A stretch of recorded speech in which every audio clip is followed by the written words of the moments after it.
Sir ये principal of homogeneity क्या है? सर क्या होता है ये प्रिंसिपल ऑफ होमोजेनिटी? अगर आपको सक्सेस चाहिए ना यार, तो आपको कंसिस्टेंट रहना पड़ेगा, आपको डेली बेसिस पे। देखो, हम एक एस्पिरेंट की लाइफ जी रहे हैं, बड़ी प्यारी लाइफ होती है, बड़ा प्यारा टाइम होता है। इस लाइफ में सबसे बेस्ट क्या होता है? हमारे ऊपर कोई रिस्पॉन्सिबिलिटी है नहीं, हमें पढ़ना है, हमें खाना है और फिर हमें सोना है। हाय गाइस, हेलो बच्चा पार्टी, कैसे हो आप सब लोग? आई होप सभी बच्चे काफी अच्छे होंगे। माय डियर स्टूडेंट्स, मैं विनोद कुमार बहल आप सभी बच्चों का हमारे इस चैनल में और इस चैप्टर के लेक्चर नंबर 3 में एक बार फिर से स्वागत करता हूं। वेलकम और welcome back to this channel. तो आज हम लोग यहां पर क्या कर रहे होंगे बच्चा? आज के इस लेक्चर का जो कॉन्टेक्स्ट है वो है, लास्ट लेक्चर में हमने डायमेंशनल एनालिसिस पढ़ा था, अब उसी के एप्लीकेशंस करने जा रहे हैं। 3 एप्लीकेशंस होते हैं डायमेंशनल एनालिसिस के, बहुत प्यारे एप्लीकेशंस हैं, आपको बहुत ज्यादा मजा आने वाला है यहां पर। अगर अभी तक आपने हमारा टेलीग्राम चैनल जिसका नाम है physics on your tips, link description में है, ज्वाइन नहीं करा है तो जरूर ज्वाइन कर लो, क्योंकि हर एक लेक्चर के बाद उसकी जो नोट्स की पीडीएफ होती है वो उसी टेलीग्राम चैनल में आपको शेयर करी जाती है। आइए स्टार्ट करते हैं हम एप्लीकेशंस ऑफ डायमेंशनल एनालिसिस की तरफ।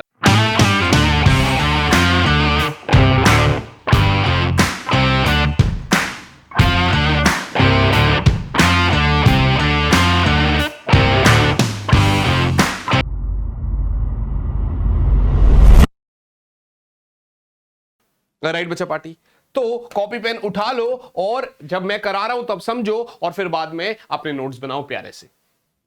सो द टॉपिक हियर इज बच्चा application of dimensional analysis.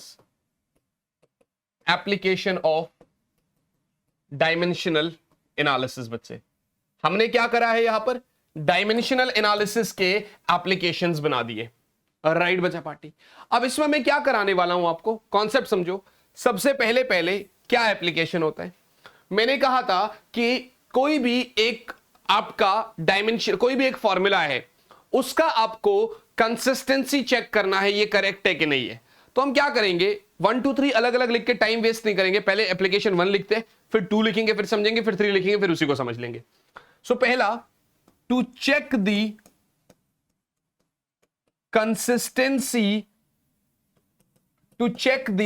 consistency of a formula dimensionally. To check the consistency of a formula dimensionally. अच्छा, ये जो एप्लीकेशन ऑफ डायमेंशनल एनालिसिस है, इसके ऊपर बहुत सारे क्वेश्चंस आ रखे हैं, तो जो मेरा नेक्स्ट वीडियो रहेगा वो इसके ऊपर बहुत सारे क्वेश्चंस रहने वाले, या यूं समझो कि मैं इसी लेक्चर में आपको एक डीपीपी देने वाला हूं।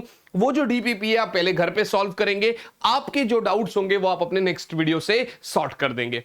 राइट बच्चा party, so to check the consistency of a formula dimensionally. अब ये क्या है यार? इसके लिए ना मुझे एक रूल की जरूरत होती है जिसको अपन बोलते हैं प्रिंसिपल ऑफ होमोजेनिटी। जिसको हम क्या बोलते हैं? Principal of homogeneity. सर ये प्रिंसिपल ऑफ होमोजेनिटी क्या है? सर क्या होता है ये प्रिंसिपल ऑफ होमोजेनिटी?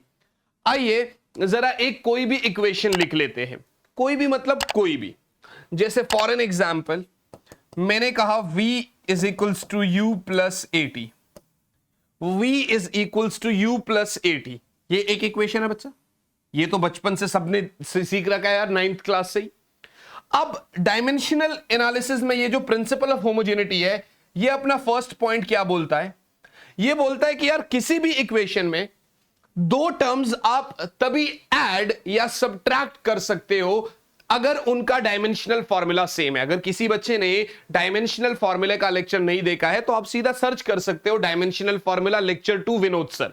अदरवाइज आप नॉर्मली भी नीचे डिस्क्रिप्शन में भी लिंक होगा और प्लेलिस्ट भी जा सकते हो। Got it? तो प्रिंसिपल ऑफ होमोजेनिटी क्या बोलता है? v बराबर u प्लस एटी। दो टर्म्स है भाई, u 80। आप u को 80 के साथ तभी ऐड कर सकते हो जब उनका डायमेंशनल फॉर्मूला सेम है। जैसे कि 10 रुपए किलो प्याज है, 20 रुपए किलो टमाटर है। अब आप दुकानदार के पास गए, आपने कहा भैया आधा किलो प्याज और टमाटर मिक्स करके दे दो।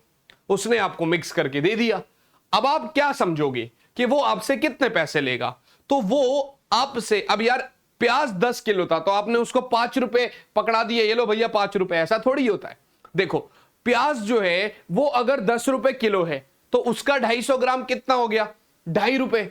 लेकिन टमाटर का जो 250 ग्राम है वो तो आपका 5 रुपए हो गया, तो टोटल 7.5 रुपए बने, है ना। हां, अगर कोई चीज 10 रुपए किलो है, कोई और चीज 10 रुपए किलो है, अब दोनों में से आप आधा आधा किलो लेके 1 किलो बनवा रहे हो तो वो सेम रेट पड़ेगा। उसी तरीके से भैया यू और एटी तभी ऐड या सब्ट्रैक्ट हो सकते हैं अगर इनका डायमेंशनल फॉर्मूला सेम है, अन्यथा नहीं हो सकते। तो पहला पॉइंट लिखते हैं और इसको समझेंगे, अभी एप्लीकेशन इसका पूरा तरीके से समझेंगे, डोंट वरी, ठीक है ना।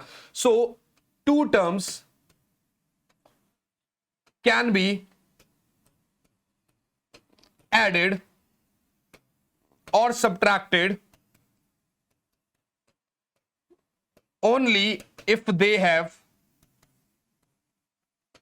same dimensional formula, या सेम डायमेंशंस बोल दो आप, ठीक है ना। आई hope this is very clear. दो टर्म्स को हम तभी ऐड या सब्ट्रैक्ट कर सकते हैं अगर इनका डायमेंशनल फॉर्मूला सेम है बच्चा, कोई दिक्कत वाली बात नहीं। और दूसरा इसने क्या बोला बच्चे, दूसरा ये बोलता है कि यार ये LHS है और ये RHS है, इधर कितने टर्म्स है, VUAT। ये जो फॉर्मूला है ये बेसिकली हमने जब डिराइव करके इसको निकाला होगा, करेक्ट हो रॉन्ग हो वो भी पता नहीं है, हमें यह देखना है कि क्या ये फॉर्मूला डायमेंशनली करेक्ट है। और अगर इसको डायमेंशनली करेक्ट साबित करना है तो LHS में जितने टर्म्स है, RHS में जितने टर्म्स है, सभी टर्म्स का डायमेंशनल फॉर्मूला सेम होना चाहिए, राइट। आप क्या लिखोगे, मैं पहले लिखवाता हूं फिर समझाता हूं। So for a formula to correct dimensionally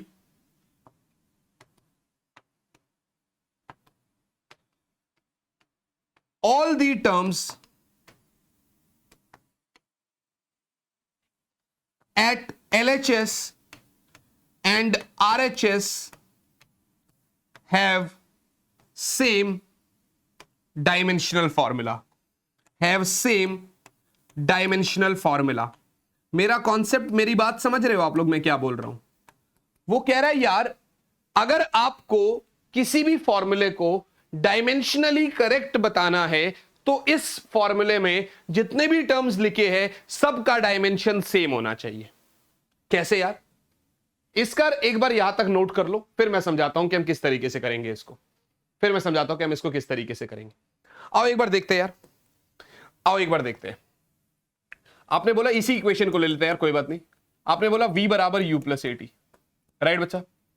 जहां पर v क्या है, फाइनल वेलोसिटी, u क्या है, इनिशियल वेलोसिटी, a क्या है, एक्सेलरेशन, t क्या है, टाइम। अभी फाइनल वेलोसिटी बोलो, अभी इनिशियल वेलोसिटी बोलो, वेलोसिटी तो वेलोसिटी है ना भाई, कुछ भी बोलो कोई फर्क नहीं पड़ता। हमने कहा भाई v बराबर u प्लस AT, हमने कहा भैया v बराबर u प्लस AT। कॉन्सेप्ट समझ में आ रहा है जी सर। तो v क्या है भैया, वेलोसिटी, वेलोसिटी क्या है v, और v का डायमेंशनल फॉर्मूला क्या होगा भैया, स्पीड है। पिछले लेक्चर में से देखना जरा, LT-1 रिवाइज तो करना ही पड़ेगा ना भैया। देखो कोई भी चीज होती है ना, पढ़ने के लिए क्या जरूरी है, मैं 2-3 चीजें बता रहा हूं। आजकल एक बात बोली जाती है कि हमें थोड़ा सा मोटिवेशन दे दो, एक आध मोटिवेशन वीडियो देख लेते हैं ताकि मोटिवेट हो जाए फिर पढ़ने बैठ जाए। प्रोसेस ऐसा होता ही नहीं भाई, प्रोसेस उल्टा होता है। आज तुम 3 घंटा पढ़ के देख लो, आज 3 घंटा पढ़ा, कल के पढ़ने के लिए तुमने मोटिवेशन बना दिया। तुम मोटिवेशन देख के मत पढ़ो, तुम पढ़ो ताकि कल के लिए मोटिवेशन बने। प्रोसेस को उल्टा करो। और कोई भी मोटिवेशन जो है ना बाहर से नहीं आती, अंदर से आती है। और मोटिवेशन तो खैर कुछ होता ही नहीं है, वॉट एवर इज कंसिस्टेंसी। अगर आपको सक्सेस चाहिए ना यार तो आपको कंसिस्टेंट रहना पड़ेगा, आपको डेली बेसिस पे। मैं तो इस बात की आपसे प्रॉमिस कर रहा हूं कि जो आपको प्लानर दिया जाएगा, लेक्चर्स उस प्लानर के अकॉर्डिंग ही आ रहे होंगे, राइट है जी। पूरा कंसिस्टेंसी आगे का, पूरे 1 हफ्ते का स्केड्यूल प्लानर अपने साथ लेके चलो यार। देखो हम एक एस्पिरेंट की लाइफ जी रहे हैं, बड़ी प्यारी लाइफ होती है, बड़ा प्यारा टाइम होता है। इस लाइफ में सबसे बेस्ट क्या होता है? हमारे ऊपर कोई रिस्पॉन्सिबिलिटी है नहीं, हमें पढ़ना है, हमें खाना है और फिर हमें सोना है। जब हमें करनी ही सिर्फ 3 चीजें हैं तो यार अपना सारा जितना भी एनर्जी है ना इन 3 चीजों में डाल देते हैं। अब इन 3 चीजों में डालने का मतलब ये नहीं है भाई 2 प्लेट खाना खा रहे हो, ऐसा नहीं होता, वो दिक्कत हो जाएगी, हम उसके बारे में बात करेंगे। पर मेन क्या है? कंसिस्टेंसी बनाओ, प्लानर बनाओ, कंसिस्टेंसी बनाओ। Got it guys? तो वेलोसिटी v क्या है आपका? LT-1 हो गया जी सर। अब कोई भी वेलोसिटी है, अब यार फाइनल बोलो इनिशियल बोलो, बात तो एक ही है। तो u का भी डायमेंशनल फॉर्मूला क्या होगा बच्चा? वही LT-1। I hope this is clear. अब AT है यार, A क्या है? एक्सेलरेशन। अच्छा एक्सेलरेशन क्या है? LT-2। सही है भैया। और T क्या है? टाइम, मल्टीप्लाई कर दिया भैया। ये भी क्या बना मेरा? L-2 + 1 -1 LT-1। तो आपको तीनों का डायमेंशनल फॉर्मूला देखो, आप देख पा रहे हो, V का डायमेंशनल फॉर्मूला, U का और AT का डायमेंशनल फॉर्मूला सेम है, LT-1। इसका मतलब ये तो डायमेंशनली करेक्ट हो गया according to principle of homogeneity. उसने क्या बोला था? अगर V, U और AT मतलब जितने भी टर्म्स है, अगर तीनों टर्म्स का डायमेंशनल फॉर्मूला करेक्ट हो गया तो ये फॉर्मूला डायमेंशनली करेक्ट है। इसका मतलब sir according to principle of homogeneity आपका V = U + AT is dimensionally correct बोलो चाहे कंसिस्टेंट बोलो, करेक्ट बोलो चाहे कंसिस्टेंट बोलो। बात समझ में आ गई? अच्छा चलो ठीक है यार, एक तो तुमने कर लिया, एक और करवा देता हूं, उससे थोड़ा सा और आइडिया लग जाएगा। क्या बोलते हो? पहले मैं देता हूं, पॉज करो वीडियो को, खुद से करो, देखो करेक्ट है कि नहीं है, फिर मुझे बताना। S = UT + 45AT²। S = UT + 45AT²। करो इसको, देखो सही है गलत है। चले भाई एक बारी देख ही लेते। S मानी डिस्प्लेसमेंट, तो S का डायमेंशनल फॉर्मूला तो क्या हो गया भैया? L हो गया। क्या हो गया? L हो गया। S का डायमेंशनल फॉर्मूला L हो गया। डिस्प्लेसमेंट है ना भैया? अच्छा UT, U क्या है? वेलोसिटी, मानी LT-1 इनटू स्मॉल t मतलब टाइम। इस t से ये t कैंसिल आउट हो गया, इसका भी क्या बचा? L बच गया, इसका भी क्या बचा? L बच गया। और अब ये 45 है भैया, 45 का तो कोई डायमेंशनल फॉर्मूला होता ही नहीं, तो कांस्टेंट है, तो इसका मतलब मैं तो सीधा सीधा AT² ले लूं। अब A क्या है बच्चा? LT-2 इंटू T² क्या है? T⁻²। इससे ये कट जाएगा, क्या बचा? L बचा, L बचा। सर S का, UT का और AT² तीनों का डायमेंशन सेम है, तो मतलब S का डायमेंशन मतलब UT का डायमेंशन मतलब AT² का डायमेंशन, मतलब तीनों का डायमेंशन सेम है। So therefore S = UT + 45AT² is dimensionally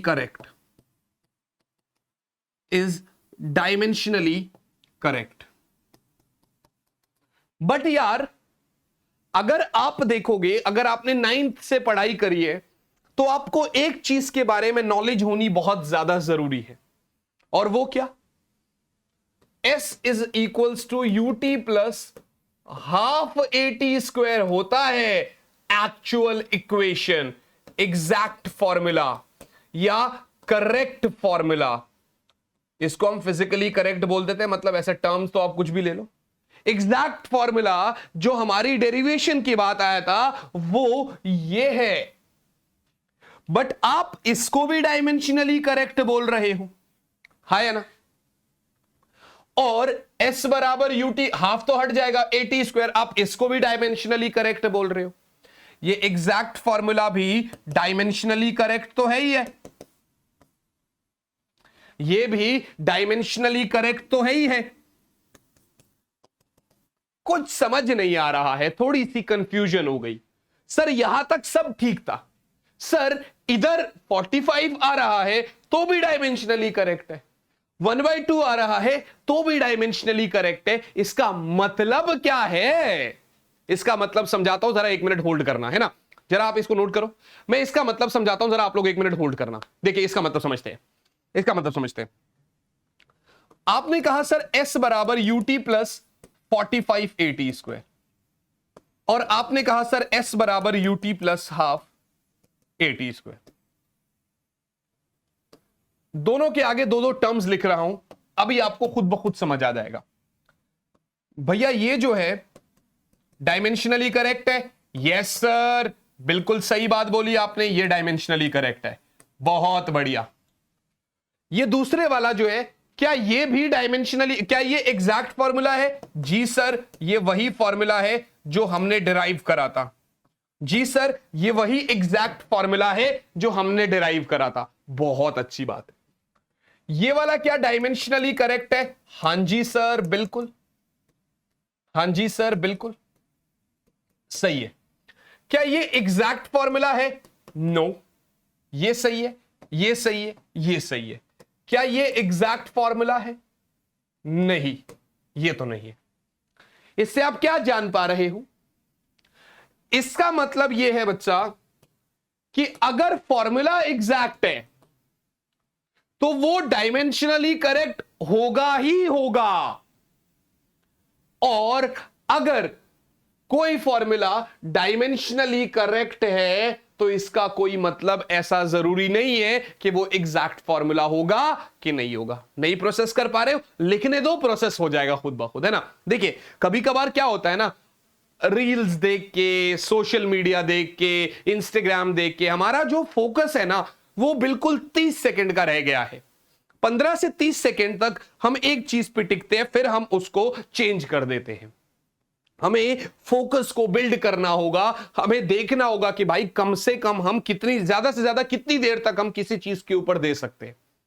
तो कभी कभार अगर सोचने से फोकस नहीं बन पा रहा तो उसको बार बार लिखो, क्योंकि लिखने के लिए क्या होता है, आपको सोचना पड़ता है, आपको अपना ध्यान वहां लगाना पड़ेगा, और जब आप अपना ध्यान वहां पर लगाओगे तो फिर डिस्ट्रैक्शन के चांसेस थोड़े कम होते हैं। Got it guys? तो इसको लिखते हैं जरा एक बार। क्या यार, ध्यान से देखना बच्चा, डायमेंशनली करेक्ट, एग्जैक्ट फॉर्मूले सब हो गया। So if a formula is exactly correct, या इफ फॉर्मूला, या if an expression is correct, या is exact formula, if a formula is exact, ठीक है, then it must correct dimensionally, then it must correct dimensionally। तो इसका dimensionally correct होना must है, then it must correct dimensionally। but if a formula is dimensionally correct,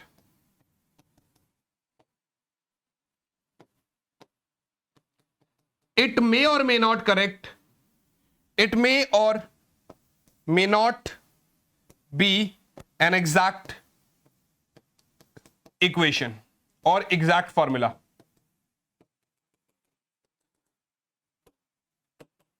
क्या मेरी बात समझ में आ रही है? कोई भी फॉर्मूला अगर डायमेंशनली करेक्ट है तो ऐसा कोई जरूरी नहीं है कि वो एग्जैक्ट फॉर्मूला होगा या वो एग्जैक्टली करेक्ट फॉर्मूला होगा। बट कोई भी फॉर्मूला अगर मैंने डिराइव करने के बाद देखा करेक्ट है तो वो डायमेंशनली करेक्ट होगा ही होगा। हम इस प्रिंसिपल को कैसे यूज करते हैं? देखिए, जब हम कोई भी फॉर्मूला डिराइव करेंगे, ठीक है ना, तो डेरिवेशन में सबसे पहला स्टेप है कि आप चेक करो कि क्या ये डायमेंशनली करेक्ट है कि नहीं है। यदि तो वो डायमेंशनली करेक्ट है तो इसका मतलब चांसेस है कि वो एग्जैक्टली करेक्ट हो सकता है, आप अभी तक सही जा रहे हैं। बट अगर पहला ही स्टेप फेल हो गया, अगर आपकी डायमेंशनल कंसिस्टेंसी ही फेल हो गई, तो वो तो एग्जैक्ट इक्वेशन बन ही नहीं सकता, क्योंकि एग्जैक्ट इक्वेशन के लिए, एग्जैक्ट फॉर्मूला के लिए डायमेंशनली करेक्ट होना मस्ट है। आई होप दिस इज क्लियर। अगर ये लाइन समझ नहीं आई तो एक बार पीछे जाओ, दोबारा सुनो इस लाइन को, है ना, ताकि दिमाग में घुसे चीजें। आपको यार बार बार प्रैक्टिस करनी पड़ेगी बच्चा। लेक्चर कितनी बड़ी लेंथ का दे रहा हूं मैं, बहुत ज्यादा बड़े लेंथ का लेक्चर नहीं दे रहा कि कहीं आप देखो यार 2 घंटे का लेक्चर है और भाग जाओ ना। हम इतने देर की लेक्चर देंगे कि आपका इजीली हो जाए यार। आपने लेक्चर देखा, करा, ओ यस सर, भाई अचीवमेंट आती है, यस। छोटे छोटे टास्क से पहले मैं छोटे छोटे लेक्चर दूंगा, फिर धीरे धीरे धीरे लेक्चर को बढ़ाते रहेंगे। Alright guys, I hope this is clear. ये तो कॉन्सेप्ट समझ में आ गया। इसके ऊपर एक छोटा सा क्वेश्चन देता हूं, ठीक है ना, आप देखना जरा। मैंने कहा P plus A by we square into v minus B is equals to R T. ये एक इक्वेशन है बच्चा, ये एक इक्वेशन है, ठीक है ना।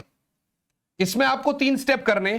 पहला ए का डायमेंशनल फॉर्मूला, दूसरा बी का डायमेंशनल फॉर्मूला, और तीसरा ए बाई बी का डायमेंशनल फॉर्मूला। 3 पार्ट्स करने।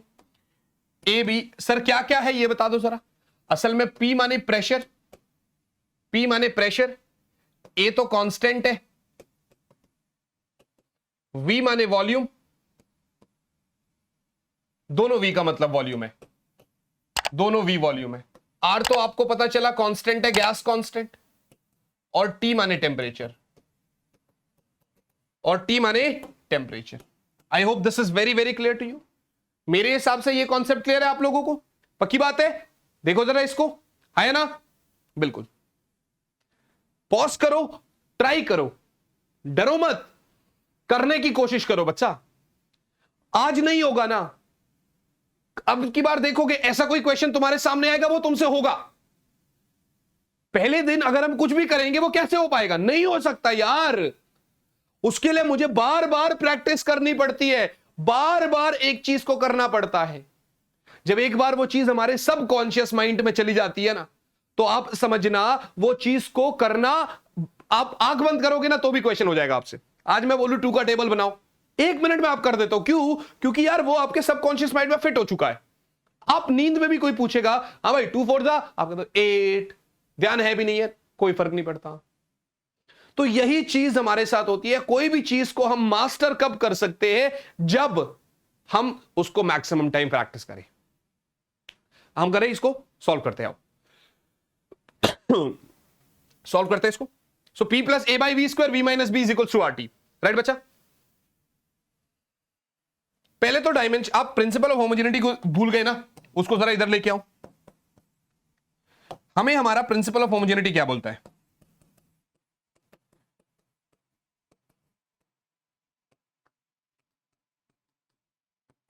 हमें हमारा प्रिंसिपल ऑफ होमोजेनिटी क्या बोलता है? तो हमें हमारा प्रिंसिपल ऑफ होमोजेनिटी बोलता है बच्चा, हमें हमारा प्रिंसिपल ऑफ होमोजेनिटी बोलता है कि सर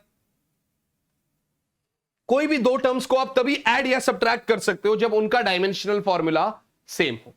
सही है भाई, बिल्कुल ठीक है। तो इसका मतलब P का dimensional formula A upon V square के बराबर होना चाहिए, राइट बच्चा। तभी तो आप दोनों को ऐड कर सकते हो। क्या मैं सही कह रहा हूं, है ना? जी सर, बिल्कुल ठीक है। तो A को क्या लिखोगे? P into V square. सही है, सही है भैया? हाँ सर, ये A का डायमेंशनल फॉर्मूला है। ले जाओ इसको आगे, जरा ले जाओ इसको आगे। A का डायमेंशनल फॉर्मूला चाहिए। P माने प्रेशर, लास्ट वाले लेक्चर से आपने लर्न कर लिया होगा। प्रेशर मतलब force upon area, ML-1 T-2, right. जैसे मुझे याद है वैसे तुम्हें भी याद होना चाहिए। वॉल्यूम का मतलब L की पावर 3, इसका स्क्वायर कर लो। तो ये बना बेटा ML-1, ये कितना, 3 2 6 प्लस 6 T की पावर -2। ये बना आपका ML5 T की पावर -2। क्या बन गया? ML5 T की पावर -2। तो भैया A का डायमेंशनल फॉर्मूला तो निकल गया। पहला step clear. Step by step चलोगे ना, चीजें भी आसान लगेगी और आपको कॉन्फिडेंस भी बढ़ेगा आपका। V माइनस बी, आपने कहा सर V माइनस बी, मैंने कहा बिल्कुल ठीक है यार। तो अब यार 2 टर्म्स को आप तभी ऐड या सब्ट्रैक्ट कर सकते हो जब उनका डायमेंशनल फॉर्मूला सेम है। तो भैया dimensional formula of V is equal two dimensional formula of B, है ना? हाँ सर। तो इसका मतलब B का डायमेंशनल फॉर्मूला क्या हो गया भैया? V मतलब वॉल्यूम, L की पावर 3। ओहो, पहला भी क्लियर, दूसरा भी क्लियर। तीसरे में क्या बोला? A by B. कैसे निकलेगा भाई? यहीं पे कर दो। ए अपॉन बी का डायमेंशनल फॉर्मूला कैसे निकलेगा भाई? पहले ए डालो, ए क्या है? ml5t-2, ml5t-2 बटे में बी क्या है? बी क्या है? बी क्या है? बी क्या है? बी क्या है? बी क्या है? L3। So this is ml2 भाई 5 - 3 2 t-2। कमेंट करके बताना किस किस बच्चे का सही हो गया था पहली बार में। अरे भाई तुम देखोगे ना कि 7 वाले का पहली बार में सही हो गया था, मेरा क्यों नहीं हुआ? चल भाई थोड़ी और मेहनत कर। आपस में कंपटीशन करना है, हमें आपस में लड़ना है। बात समझ में आ रही है? आई होप दिस इज क्लियर। ठीक है ना? तो यार ये आपका एक क्वेश्चन था, बड़ा प्यारा क्वेश्चन था, मेरे हिसाब से ये क्लियर हो गया होगा। आइए जरा सेकंड एप्लीकेशन की तरफ चलते हैं। आइए जरा सेकंड एप्लीकेशन की तरफ चलते हैं बच्चा। Application number 2। Application number 2। ये एप्लीकेशन 2 हमें क्या बोल रहा है? ये एप्लीकेशन 2 हमें क्या बोल रहा है? To convert system of one unit into another. एक यूनिट का दूसरे यूनिट में कन्वर्जन। देखो कैसे, पहले लिखो आप। To convert system of one unit into another.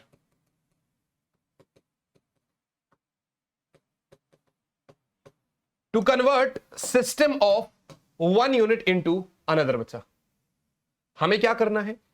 एक सिस्टम को दूसरे सिस्टम में कन्वर्ट करना है। To convert system of one unit into another. ठीक है जी? हाँ sir, to convert system of one unit into another. For an example, आपको पता ही है 1 मीटर बराबर क्या होता है? 100 सेंटीमीटर। ऐसे ही 1 किलोमीटर बराबर 1000 मीटर। ये क्या है? एक यूनिट। ये क्या है? दूसरे सिस्टम का यूनिट। इसको क्या है? न्यूमेरिकल वैल्यू n1 बोल दिया। ये एक सिस्टम का यूनिट u1 बोल दिया। न्यूमेरिकल वैल्यू n2 बोल दिया। दूसरे सिस्टम का यूनिट u2 बोल दिया। तो यहां पर एक फॉर्मूला लिखते हैं बच्चा, n1u1 बराबर n2u2।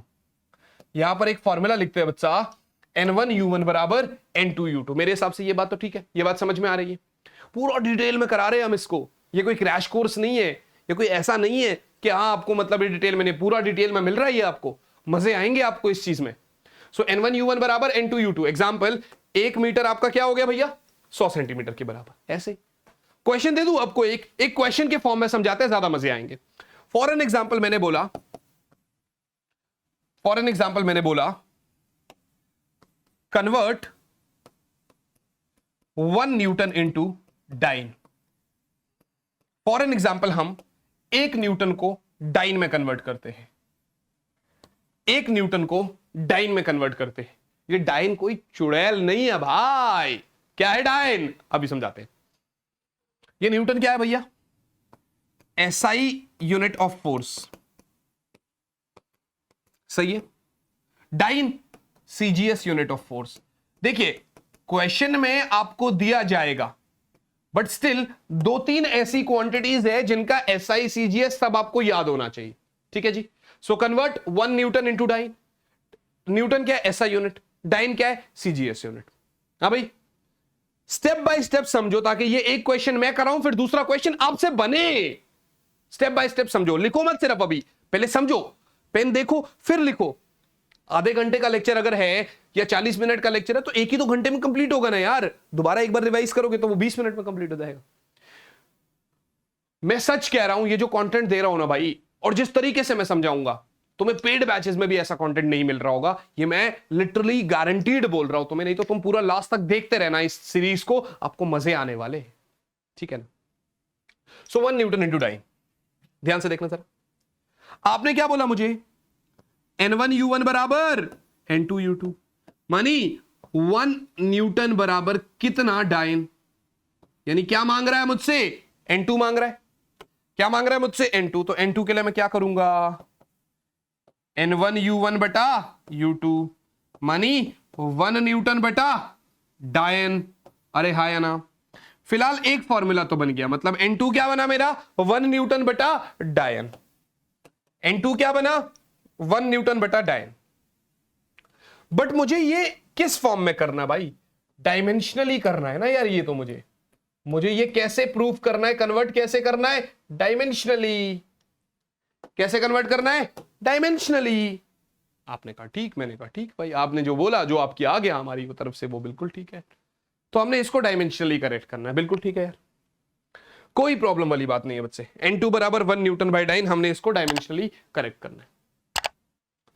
पहले देखो यार, न्यूटन है ना, मतलब फोर्स का फॉर्मूला है, न्यूटन है ना बच्चे, मतलब फोर्स का फॉर्मूला है। तो फोर्स का डायमेंशनल फॉर्मूला क्या होता है, पहले ये देखो, फोर्स का डायमेंशनल फॉर्मूला लास्ट लेक्चर से याद करवाया था, mLT-2 है ना। अब सिस्टम कोई भी हो, डायमेंशनल फॉर्मूला सेम होगा बच्चे, सिस्टम कोई भी हो, डायमेंशनल फॉर्मूला सेम रहेगा। तो इसका मतलब अगर मुझे N2 चाहिए, इसका मतलब अगर मुझे N2 चाहिए यहां से, तो 1 रहेगा, न्यूटन मानी mLT-2, डाइन माने mLT-2। सर ऐसे तो कट जाएगा, ऐसा लिखो ना जिससे कि आपको याद रहे, 1 1 1 2 2 2, मतलब ये आपका CGS है और ये आपका, सॉरी ये आपका SI है और ये आपका CGS है। समझ में आया? आओ जरा नेक्स्ट स्टेप पे चलते। तो N2 बराबर, यार SI यूनिट में फोर्स का फॉर्मूला क्या होता है, 1। ये देखो, मास का क्या है, kg, राइट। और CGS में जो मैंने फर्स्ट लेक्चर में बताया था, मास का यूनिट ग्राम, सही है। लेंथ का मीटर और यहां पर सेंटीमीटर, ये भी सही है यार।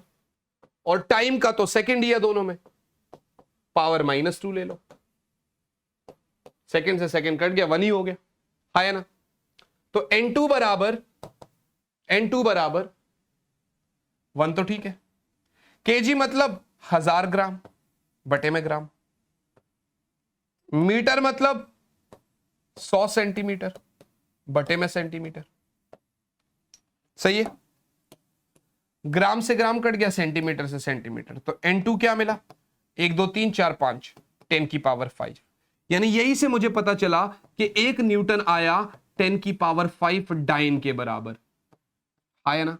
आई होप समझ में आ गया होगा मैं अभी क्या करा रहा था यहां पर।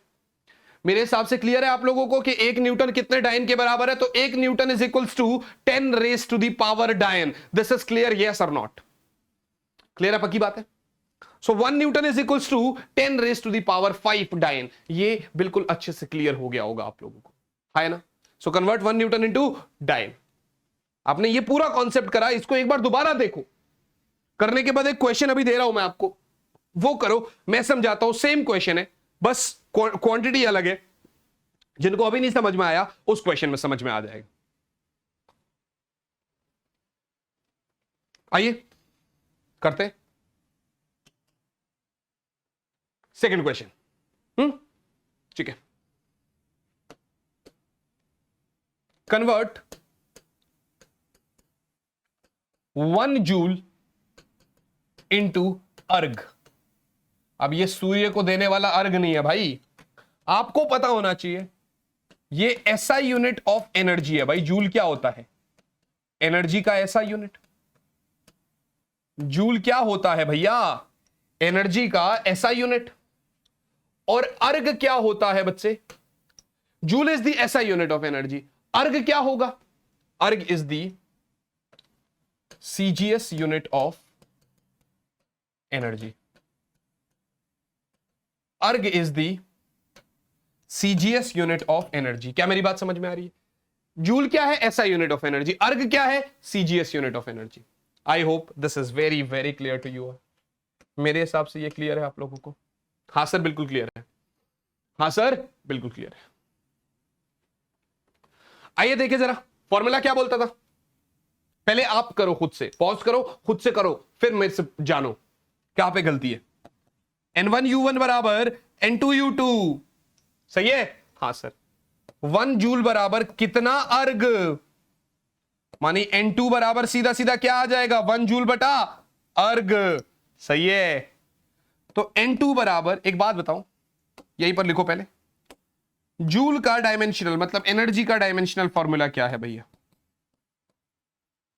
लास्ट लेक्चर से आपको पता होना चाहिए क्या, mL2T-2, सही है। ml2t-2। क्लियर है भैया? तो n2 बराबर ये हो जाएगा ml2t-2। सही है?